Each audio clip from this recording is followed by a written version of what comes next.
Sebera sandarwa, sandarwa, Ejbe sandarwa, Le commando sandarwa, Sasanglo sandarwa, Lume mespri sandarwa, Lume mespri sandarwa, Okay, right in the morning, camp for the polar, the kika, just a quarter of them Sanjo Zonka, Zakarava Saha, even in Chakarati, we were Chakara, we covered by Chakara, Akasana, Katrukiri, Katandikiri, Kurikante, Mazimagari, Kajakwaka, we did the book, Sana, Pura, Quatakira, Pura, Music, Bimizano, Adeja Quatujanayo, I can't put a Benino, Mania Bimizano, Kurgano, Maiso, I can't do Mania Biki Radio, Ribajo, Miss Peter, Coco Samberga, we were Kiru Juka yesterday, I regan Peter Yingi, to Veregan and Peter, Kandi, Logan and Peter, Hagati, your first Amna Poland and Boina Guasayam or Rajo. I can't even come to what the Netherlands, Samberga, now Australia, and Boina Bobum still. I then put them a group, everybody group did in Group C, to England, Amna, Slovenia. Amasahaina ampoze sandi zuzima Samberga Denmark hamuna Sabia ekusingawo mukuru amaze kubajana na Fairoze na story yo na gimbire kim today imurahibere na Fairo Fairo gimbire kim sebo ya gonde Ebintu bireke ebyo wire teboro bwabyo wire tubucyazoko bwabyo tugende nebirugenda kai orere kurungi bwachayo Our YouTube channel, of course, to the Brito FM 98.0. Then about TikTok, then you sange Brito FM Radio, then about Twitter, around the X, Brito FM Radio, then you post in about Instagram, Brito FM Radio, then Facebook, channel Manana 0 Brito FM Radio. So what again social media handles. Brigo Cook, good morning. Okay. I'm Jabba, it is. Kozi kirokini makumi. Tukiri makumi abiri na mukaga omwezi Mr. P. Kozi nikokuliyo kuiruka kuti. Kandi tujya mukwa Musanju. So Ngulime nibobo kwa Musanju tune kiro kuri cyane kiro cyucya abana. Abana ba ruhanga. Nikiriza ayo kiriyo celebrating ebiro kwezo kwa Musanju abandi bakakaza kiro kibyacho akuba abamu kukumba abamu kuriya nukunyu so nanyo ndi mwana maiso ga rwanga kale so nitegeke umukolo neteka nizige umutambira uguna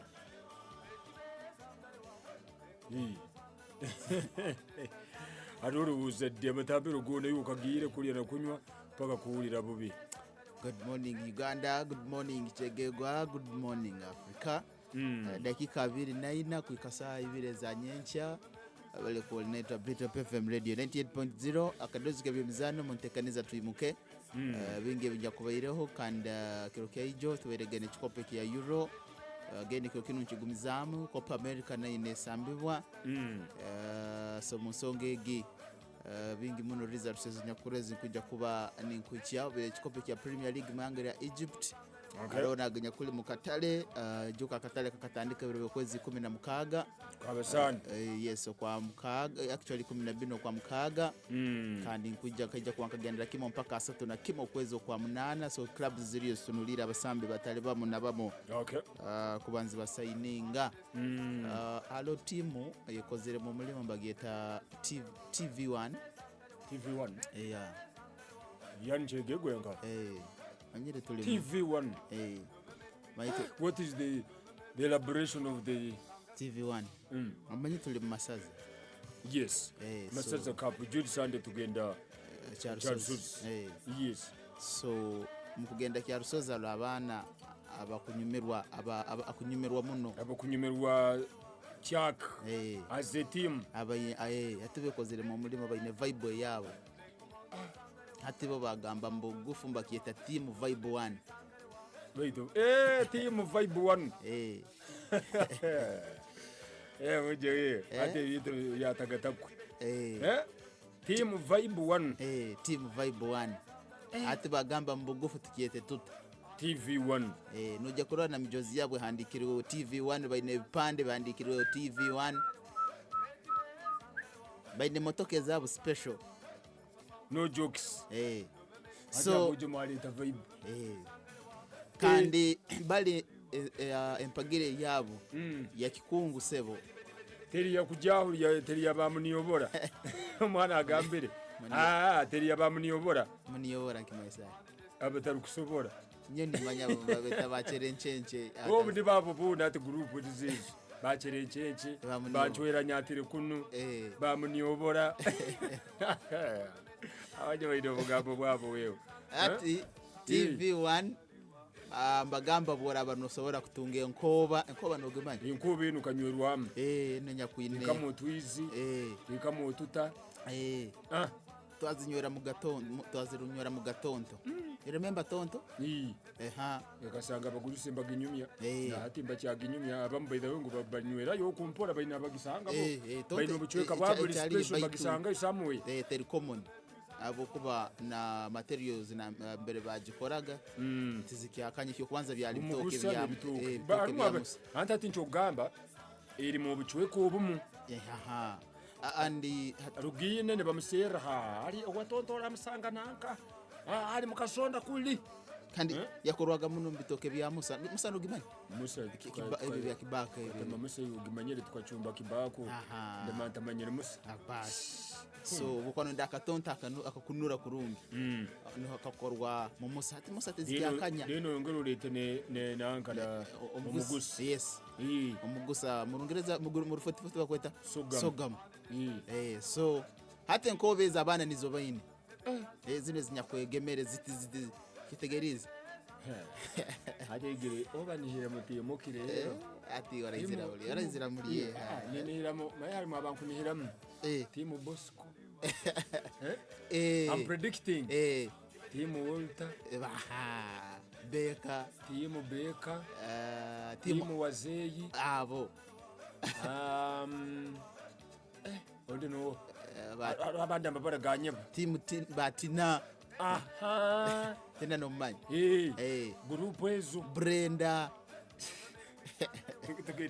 so in case tokasechwa ringire kikaruchi yawe mu team V1 tokakererirwe bambi tokakererirwe uyo ati tumanyire nkuba zo ni jamuki cyokunyo kyone kasangira harone byokunyo biri special biguzirwa bwa team V1 ukitinisa Beka amaze kutaka musente ukitinisa ala nanka boino ndio hawatere musente agambe byokunyo bigendere mu team V1 hala bana batere mu byokunywa so nobo kubota inemu iyo bokayizire mu team V1 kase chukuro sasoleza transport no terwa ati tusondeye za minibus TV1 nyora next kufune akamini bus nakinti kyasoboka TV1 sere akamini bus ndaba driver no problem so procedure yeta kwata akasente kawo sasulo bwire bucyali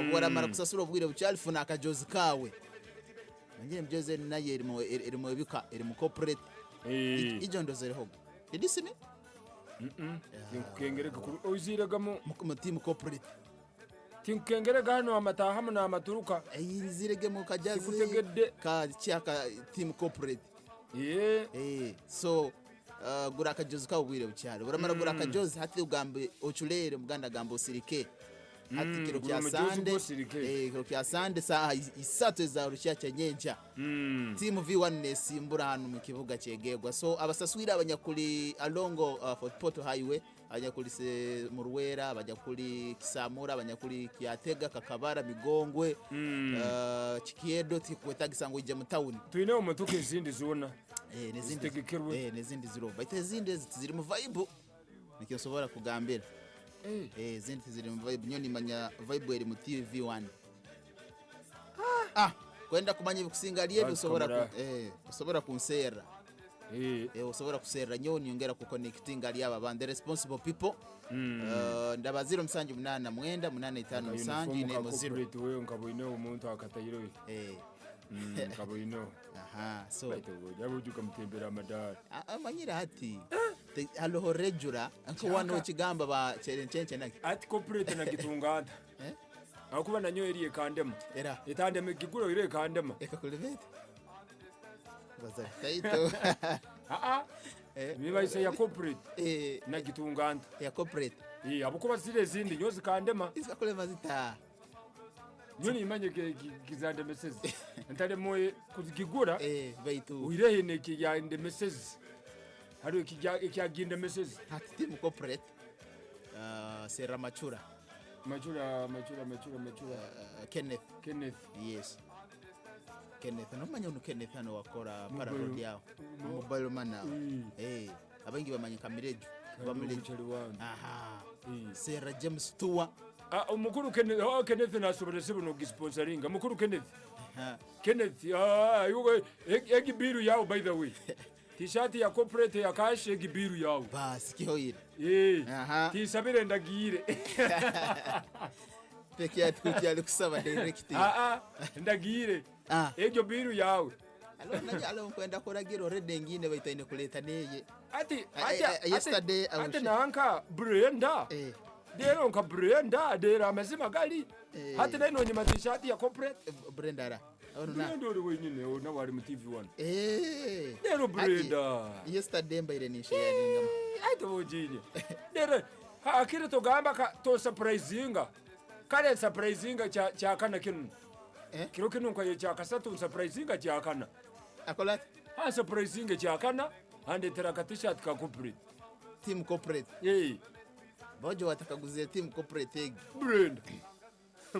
hati Bidwa bachari bange bona ba Bosco babeka Wortha dero seje inywe engineer na yure bayire chaka satu chakana surprise zone ni setaganu nobora sanga mu studio tikina ruzibu isi yesterday mbaine sharing na bojo aba team corporate yes and bangambire ngo surprising ide haloho muntu wo bamukolire order yo mujozi gwa team corporate abantu mukaga muntu wo bule wakwije nagamba ni yetago mujozi gwa corporate handika yibara nanka abo ujumu tumanyirega mukayira ako betugo muri amazima gari tukukozera ari mabata kusima baitu yesterday abere gurukurato I think to obwire biro raraba iguru ka kunabira ibaraza yesterday abere gurukurato actually rwa toro MTN Masaza football tournament abwa cyaka exactly abwa cyaka nkisaza uko toro rikarire Gabrito Peko Resort akande batema ba uko toro rubero kutema empenda kutema ruhenda timu ya ekikopo ni tukienda timu yes timu ekikopo kini wakakitwara last time hati ntukoraki chien full tenerwa ngara kakure so ekikopo eki ntukoraki ne tukienda so buri mwenge 1000 ya kitoyire now this year tetusobora ekikopo ekyo kitwara nikisoboka kitwara kakuli tukobora hamu and good chance ke kegendo zirega wo masirimuka ubwo ikuru butana butayire machine egere live machine live ubwo ikuru butana butayire so abiro go mukuru cha personal isaza umuhereza Kalisa Keith agambire ga team ready nabazani abamba birugo mu meeting bagamba timu iya mazima gali ready kana ito tugitegeke umuriyebyo kose bikwatwa nembamanya indi byetagamo akasente byetagamo kurya nibyetagamo nukunywa obutukwa tuli bokusinga amasaza gana otero no kubumba timu yes obutukwa tuli bokusinga amasaza gana encouragement says numuzimanya obutukwa tuli bokusinga amasaza gana leka buli muntu akole gwasemerere gukora hiyo mutima so ugamba ngo akurugwasana rukora baita amazima gari tuheyo tugonze keyo tusobora kwayo tali mu category yo qualification nimanisa kwayo ngonzezo because first and foremost we need to love our team ngachiaka and chaka team teri ya chaka north teri ya chaka south teri ya chaka central ya Kyegegwa district niye kyatukolire ki akatale niye kyatera map niye kyatera map abana bagambire nanka buli bakabaga kyakaramate kyali kitara map so ngu kyaka as a team niye kyatera nka map na record zone nimanya nabali nabo by the way bayikalire mbatina nabo bagamba ha igama zima timu ege tukagitera baitu baliyo mbetekanisa nibagate yanguhire already nibagamba te yanguhire hate ndaza sazino bali mutenge mbatengenena mbagamba ha baliyo bateko ko bahate baliyo mbakoraki ba planning so here no tukusabera abantu ngo let's be part of the team actually deka tube abasambi benyini. I'm not saying that we should go to the playground baitu amazima gali netu tube basambi mulingoki obaraba gisere kyetagisize let's provide burabu no mutwaro gamba nyowe natawo mutwaro kike kirukwetagisa ngwanyo nagura katone za amazing. These players tulahati twajya mukayire akakazigizigi they need to eat by the way betaga kuriye mere sazine yerimo birungo just know they need a lot of carbohydrates because they use energy every day they do practices zino friendly matches zibayimba samba hati ngwebi byagenda nibikoraki byagenda bikendera. Now we are on a serious aspect. We are now at the apex, at the margin now. Hati tuliyo haruhuzi no jaguruka urundi nangu manya no rubata kurungi mu rugudo hati hariyo ha kasozi kani nkateyemba hati nikakaire katulimu. I want to actually thank abanyakutekereho batekereho ijo ndozirege alo watwere yo tray za mahuli na katoni za maize. Actually ajuni ndo player na itaga tray ya mahuli yo ogwa abaire magoba Joel itasime boragia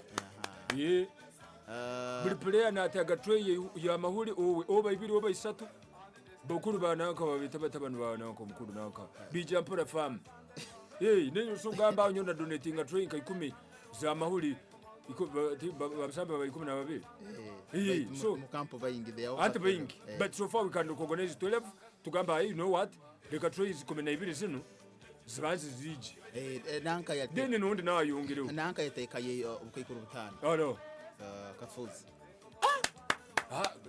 for umurundi guno has got involved now thank you very much honorable dag ebitinsa byonna byawo honorable Kafuzi Jackson member of parliament karugaba nalitebayo habwa cyaka south ndozero norwe okitinisa rwebembera Godfrey kandi aterero ugo nobora atayireyo entwaro 20 na kilo 10 zobuhunga webale ndozireho okitinisa Gerard Auditor mitwaro 20 webale jedo dutono nimmanyi mutebya mitwaro 5 kwa na treasury obugalo then ndozireho Peterson Nixon mitwaro 2 obugalo perfect studio katoni zina za maize zizere kandi ogwabiro na part of the response wa mani muno ogutari kunyigirwa mu ituko webale on nanka fellow journalist Mr. Mugume Nasset ekisaho bibiri bya muhogo izo buhunga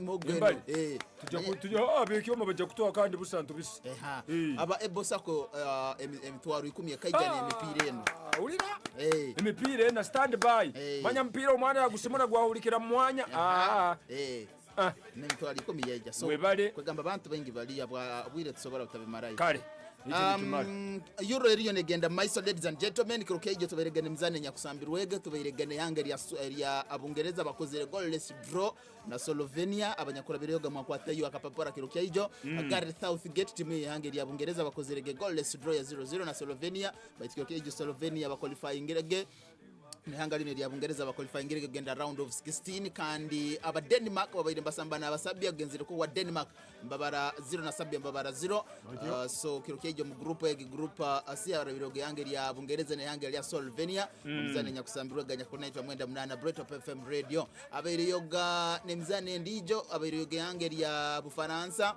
babaire gani basambana yange lya Poland gugenzire ko wa Faransa mbabara goal emo aba Polish runda aba Poland mbabara goal emo yange ya Bufaransa ebere ya penalty eteberwege Kylian routine Mbappe kandi na abihangaline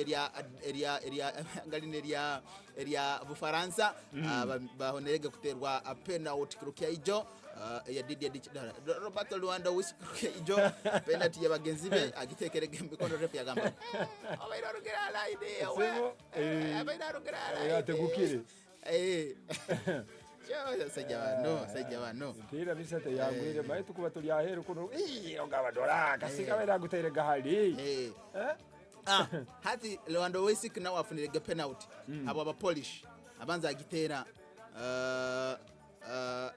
bajikwata refa gambari banarugira palai nigaruka line no iruka noja kipa uyangeri ya Bufaransa magna no iruka noja magna nigaruka line mwana kuongere agaruka line Roberto Lewandowski penalty agiteba kurukeje so bakozege draw ya 1-1 aba Netherlands bachugwire hoga aba Austria babakwasirege 3-2 Australia netendeke boya Manchester United coach wa Manchester United Ralf Rangnick so kurukeje babairege mbabara goals 3 aba Netherlands babara goals 2 Memphis Depay no msajja kwata kode Gakpo nibo batebirege hanga lino area Netherlands kandi goals hanga ya Austria amalini mu dakika ya mukaga babirege on goal then Shamid mu dakika 5 na mwenda na sabitiza mu dakika ya kinana so mu group weno abanyakura biroga korofya ijo ne hanga lino ya Austria barabiroga na points zibayirege mukaga abafaransa bazirege mu kikaro cya kabiri na points 5 aba Netherlands na points 4 aba Netherlands bakene mugisa kugenda kaba the best loser bine points 4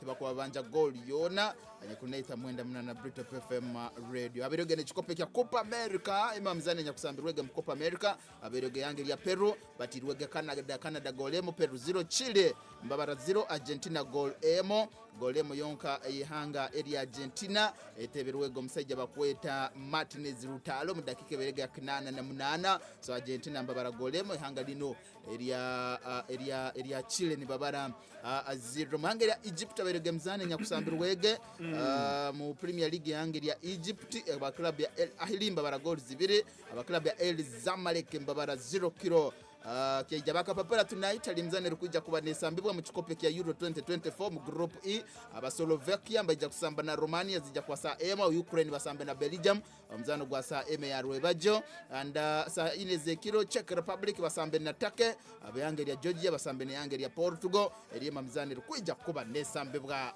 tonight nombanja bakintagenda sina cyenkubanja mukatale busaye kiriye cyamane kiriyaho otankaguza ko tabaza ibyo mukatale busaye oyireho abangereza kirukejo batirega Gareth Southgate obucupa bamugamba Gareth Southgate byo coachinga bifu Gareth Southgate ijo bungereze tagerege yakora draw 0-0 na Slovenia kandi match as qualifying irege mu kikaro cyo kubanza bayito abahagizi bayangeri abungereza batirege Gareth Southgate obucupa mbamugambe byo kora bifu Southgate ndozero na abasambiro gangeri abungereza kirukejo abaliyomba ambachuzinga Gareth Southgate habwa his philosophy of play and his style of play and national team bagambira bakano benchinga Cole Palmer bakano benchinga Cole Palmer lotandikisa abantu simanyi bakacheri babukayo Saka ndera baseno nimbara baka nako ndora bawo ogenda cyane munganyire ndora bawo ogenda kandi ati yogwaguri kugambira kirugire mukiona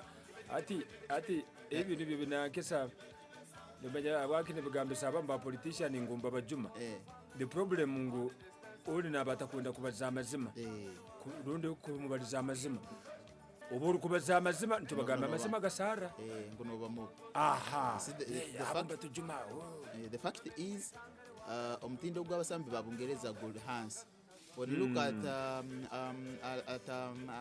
Bukayo Saka umtindo gwo gold hands muno na krokeje bamuhirega balita Cole Palmer and I think nyoni kiteka ninja kiteka abasambi babungereza bona abakusambira national team abakusinga bakasamba season nyakule hectic bona tandikira mu goal Jordan Pickford dogo akaba narwanira club ya Everton butasarwaho so akasamba mzano gwa Everton okujja mu central defense marka go ya Crystal Palace ni yompagi so akasamba mzano so bona Jude Bellingham nasika na Champions League finals so kugamba ngo bayine fatigue no bujuwahi so bazire mbagenda mu Euro so ibyo na bitalibaniza mu bungereza onarabira YouTube yagamba musinguzi kazo hello good morning mwebale kutuhereza ndoho amukuto mwebale muno bya sports akande nokuchenchura mpora bwine kubano bwanchakare gamba mukizeo bona abala radio especially ba radio callers nagambe kyoma tasakirugaho bale kubali kale ngiro sibula babudizi sibwire kale. We are coming back with Amakoro Omulimi Ojongo shortly. I think in 2 minutes. Let's get back to commercial break. As we get back shortly, stay on your radio. Good morning. Chena na mnana katonyezi 0 Britop FM Notsanga omtauni ya Chegegwa.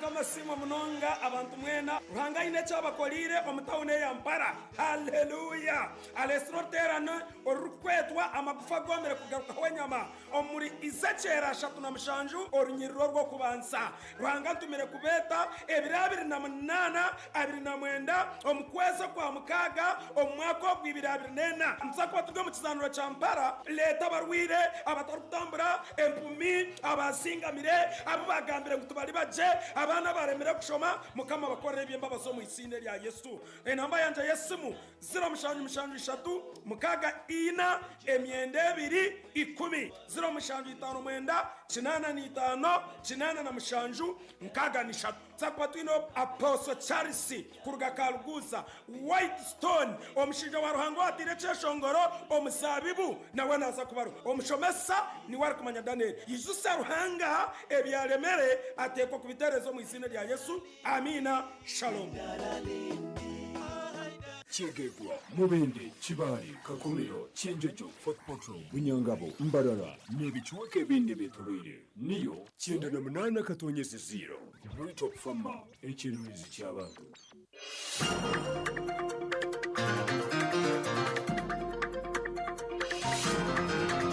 The news in English on 98.0 Britop FM.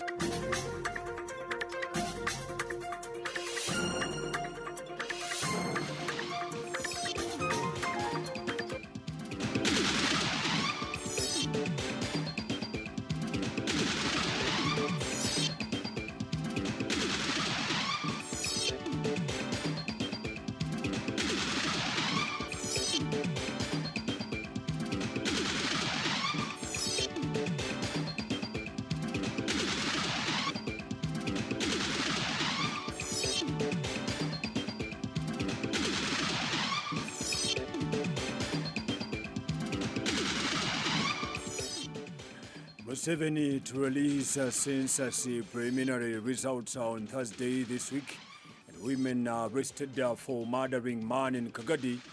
10 shoot dead as anti-tax protesters storm Kenya's parliament.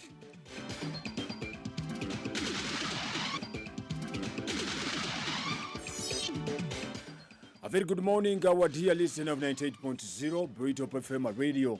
Broadcasting here in the heart of Chegegwa, and remember to follow us on your radio set frequencies 98.0, and those are following us on YouTube channel, that is Britop FM 98.0, and those are following us on TikTok Britop FM radio, and Twitter 98.0 Britop FM radio, and those following us on Instagram as well as Britop FM radio, and Facebook 98.0 Britop FM radio. Remember to visit our website, that is www.britopfm.com. Our news in English at 8 a.m. in the morning, the 26th of June 2024, the day is Wednesday. In detail, Amari Nightway. Starting with the big story, President Yoweri Kaguta Museveni is expected to release the preliminary results of the 2024 National Population and Housing Census on Thursday this week. The exercise that kicked off on May 10th was expected to conclude on May 19th. However, due to inefficiency, including technical difficulties with the gadgets, the exercise was pushed to 25th May. Mr. Didakas Okoth, the spokesperson of the Uganda Bureau of Statistics, said all is set for the release of the preliminary results. It is not clear if the results will reflect the true statistics of Uganda's population. Some Ugandans claim they were not counted in the exercise.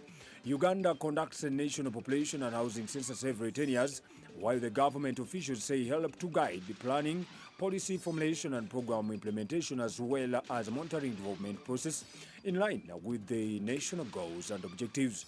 President Museveni, while launching the census last year, rallied Ugandans to embrace the exercise, which he said would form the foundation for better planning with the increasing population.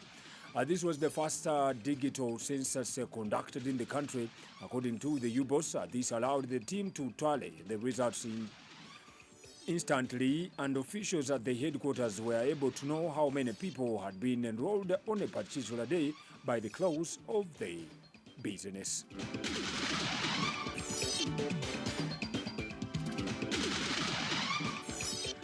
His Excellency Kaguta Museveni has reappointed the Vice Chancellor of Chambogo University, Professor Eli Katunguka, as the chairperson of the National Council for Higher Education for the second term.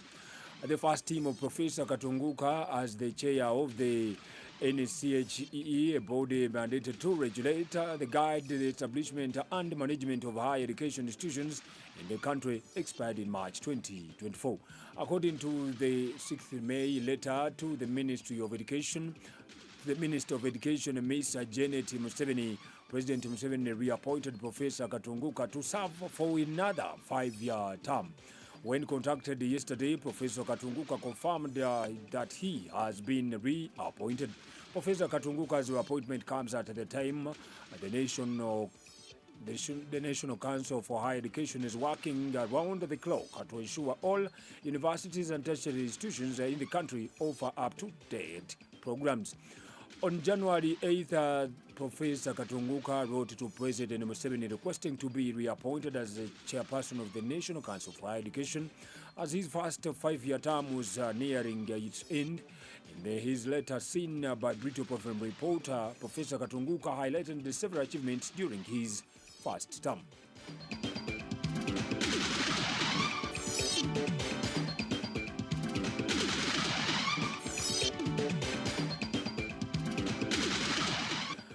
As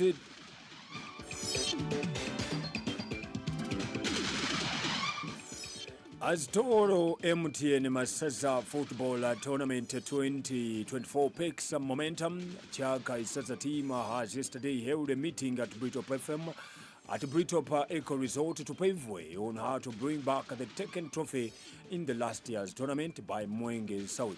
Last year, Chaka Isaza team reached the finals but got socked with a 2-1 win in favor of Mwenge South at Ruhinga Playground in Fort Portal City. While in the meeting, the chairperson Isaza team, Mwereza Karisa Keith, said the team is ready and all players who were summoned are all okay and in the camp training well ready for their first match, 30th June 2024 against Mwenge North at Charusozi Playground, and asked for the support of the team with food, drinks and money as well.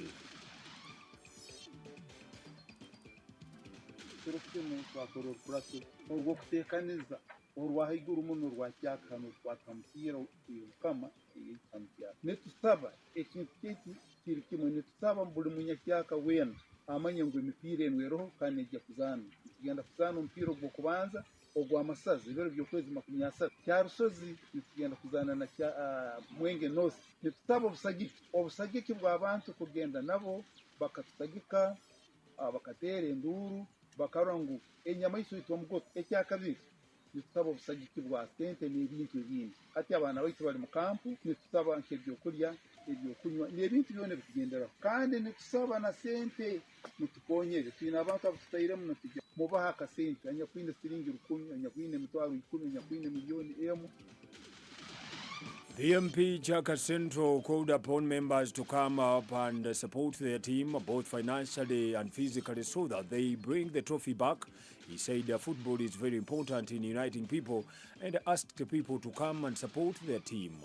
And Honorable Tom Bright explains. Ompira ni kintu ekiteneza abantu omu Nganda, omu mahanga, omu madini, omu nyikara zaitu, ompira itwena gutufora kintu kimwe. So nukwasabira leka tusaiko ompira gwa Chaka. Chaka nemanywa abwebizanga kandi Chaka negumire nkibale kandi Chaka chokororao omasaza gona gatoro kingdom. So nimbasaba tusagiko mpira guno tusaika abasambe baitu bano tusaika executive wenu tusaika abantu baitu abahire obwire bwabo kuro bagamba leka bakole kintu kinyekundire batatungira musara baitu mukize sima bembezi bagenzi bange abanyakuherizea akasente kandi nyina kunihira buli mwebembezi ajya kijumbira avuga kintu kitiyane zitwena abakatoliki ni bagamba ingana na mahanga bibanze byebe itwena tuli kintu kimwe hati mu mpira niko tolo kutunga obusinguzi obugari chikopa chaitu Kyegewa district Kyaka county kurango mazimako wasigara to the winners and the champions of 2024. The team manager, Mr. Dan Musoiro, said the team is ready and all players are fit for the match.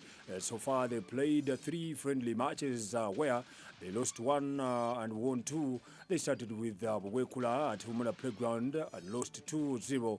After they hammered Chaka South Select 3-1 and Chaka North Select 4-1, he called upon people to support the team. And Dan Musoiro also throws more light.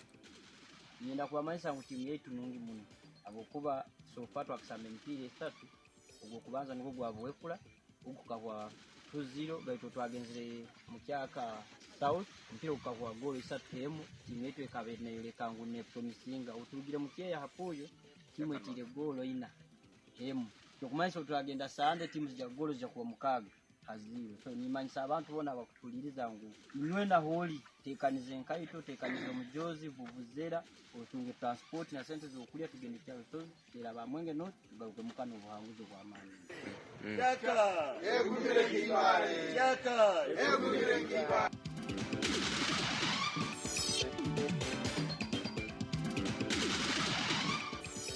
The police in Kagadi have arrested 2 women on allegations of murdering a man. The suspects are being identified as Grace Chomahendo and Olive Kembabasi, both residents of Ruambaranga village in Ruambaranga parish of Umpevu sub-county in Kagadi district, while the deceased is Baker Wambale, 25-year-old resident of the same area. Information gathered by Brito FM reporter reveals that the suspects, while in the local bar at Ruabaranga Trading Center on 18th June 2024, picked a quarrel with the deceased for unknown reasons. They reportedly beat him and took coma using a blunt object. Samuel Balukwe, resident, states that they rushed Wambale to Kagadi General Hospital in a critical condition for treatment, where he later died. Julius Akiza, the Albertine Region Police spokesperson, says that after the incident, the suspects fled the area. According to Akiza, the suspects were arrested yesterday and immediately whipped to Kagadi Central Police Station, where they are currently detained. The murder charges. Meanwhile, a 45-year-old man has been strangled to death in Kagadi district. The deceased has been identified as Yakobo Bieitaka, a resident of Okaraji village in Chitema parish of Chenzige sub-county. The incident occurred on June 21st, June 2024 at unknown time. It is alleged that the deceased on 21st June 2024 was approached by his 2 brothers to go and solve a land conflict. He, however, never returned home. On 22nd June the same year, the deceased lifeless body was recovered dumped in the nearby bush in the same village with grasses around the neck and the indication that he could have been strangled to death by his killers before he dumped his body in the bush.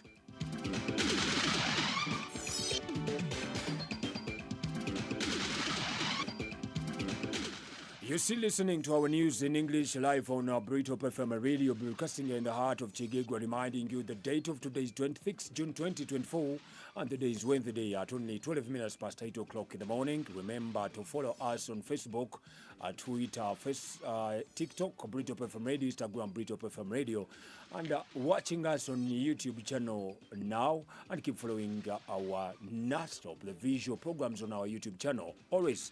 On the international scene, police opened fire on demonstrators trying to storm Kenya's legislature yesterday, with at least 10 protesters killed and sections of the parliament building set ablaze as lawmakers inside the past legislators to rise taxes. In chaotic scenes, protesters overwhelmed the police and chased them away in an attempt to storm the parliament compound. Flames could be seen coming from inside. Police opened the fire after tear gas and water cannon failed to disperse the crowds. Brito report counted bodies at least 10 protesters outside Parliament, where they want to shut down Parliament and every MP should go down and reign. Parliament approved the financial bill, moving it through the third reading by lawmakers. The next step is for the legislation to be sent to the President for signing. He can send it back to the Parliament if has any objection. The protesters oppose tax rise in the country already reeling from a cost of living crisis, and many are also calling for President William Ruto to step down. And for our news on this lovely morning, have a blessed and beautiful Wednesday. Good morning.